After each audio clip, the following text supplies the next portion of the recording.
પોતે જૂના કવાસ ગામ તરફ જતા રસ્તા ઉપરથી જઈ જેટી તરફ છેલ્લા 3-4 દિવસથી તમે પોતે જૂના કવાસ ગામ તરફ જતા રસ્તા ઉપરથી થઈ જેટી તરફના રસ્તામાં હજારો ટન ઘન કચરો પડ્યો છે।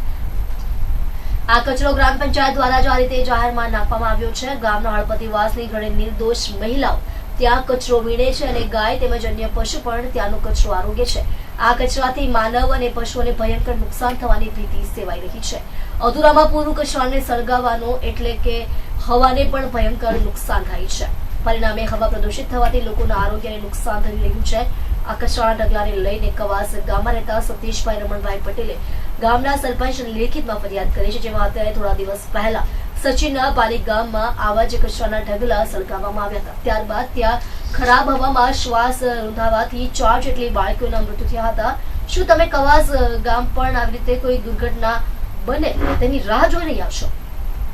તાત્કાલિક ધોરણે આ કચરાનો યોગ્ય નિકાલ થવો જોઈએ। આથી મારા ગામ લોકો બચી શકે અને એક સારું જીવન જીવી શકે એવી રજૂઆત પણ કરી છે।